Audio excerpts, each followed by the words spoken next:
તો અમેરિકામાં ઇમિગ્રેશન નીતિનો ઉગ્ર વિરોધ થઈ રહ્યો છે અને ઘણા શહેરોમાં હિંસક વિરોધ પ્રદર્શન કરવામાં આવી રહ્યું છે, જ્યાં પ્રદર્શનકારીઓ અને પોલીસ વચ્ચે હિંસક અથડામણ થઈ.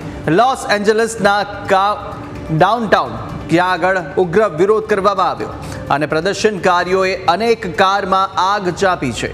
પ્રદર્શનકારીઓને રોકવા 2000 નેશનલ ગાર્ડ પણ તૈનાત કરવામાં આવ્યા. તો દેખાવકારોને માસ્ક પહેરવા પર પ્રતિબંધ.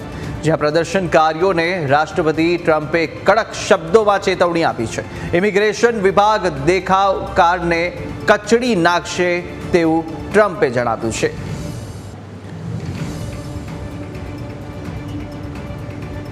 તો પ્રદર્શનકારીઓ અને પોલીસ વચ્ચેના હિંસક અથડામણના દ્રશ્યો પણ સામે આવી રહ્યા છે. મહત્વનું છે કે લોસ એન્જલસના ડાઉનટાઉનની અંદર આ ઉગ્ર વિરોધ કરવામાં આવ્યો છે. પ્રદર્શનકારીઓ કે જેમણે દ્વારા હિંસક પ્રદર્શન આગ ચંપી કરવામાં આવી છે અને આગ ચાંપી અનેક વાહનોને રાખ કરવામાં આવ્યા છે. મહત્વનું છે કે ઉગ્ર વિરોધ પ્રદર્શનના દ્રશ્યો અમેરિકાના છે. અમેરિકાના લોસ એન્જલસ જ્યાં ડાઉનટાઉન ખાતે પ્રદર્શનકારીઓ દ્વારા ઉગ્ર વિરોધ પ્રદર્શન કરવામાં આવ્યો અને ઇમિગ્રેશનનો અત્યારે વિરોધ છે તે જોવા મળી રહ્યો છે. અનેક વિસ્તારમાં વિરોધ કરવામાં આવી રહ્યો છે, દેખાવ પ્રદર્શનો કરવામાં આવી રહ્યા છે અને તેને લઈને ક્યાંક અત્યારે ભારે રોષ ત્યાંના લોકોમાં જોવા મળી રહ્યો છે. ઇમિગ્રેશનની જે નીતિ છે તેને લઈને અત્યારે હિંસક પ્રદર્શન પરિણમ્યું છે.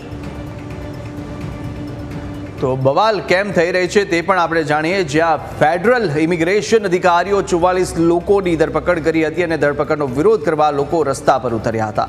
તો ICEએ લોસ એન્જલસમાં 3 સ્થળોએ દરોડા કર્યા હતા કે જ્યાં ICE દ્વારા દરોડાની કામગીરી પણ કરવામાં આવી. લોસ એન્જલસમાં 3 સ્થળો પર દરોડાની કામગીરી કરાઈ અને આ દરોડામાં મોટી સંખ્યામાં લોકોની અટકાયત કરવામાં આવી હતી. ત્યારે અગ્રણી યુનિયન નેતા ડેવિડ હુએર્ટાની પણ આ દરમિયાન અટકાયત કરવામાં આવી હતી અને તેને જ લઈને હવે આ બબાલ છે તે સામે આવી છે, કારણ કે હવે પ્રદર્શન છે તે હિંસક બની રહ્યું છે.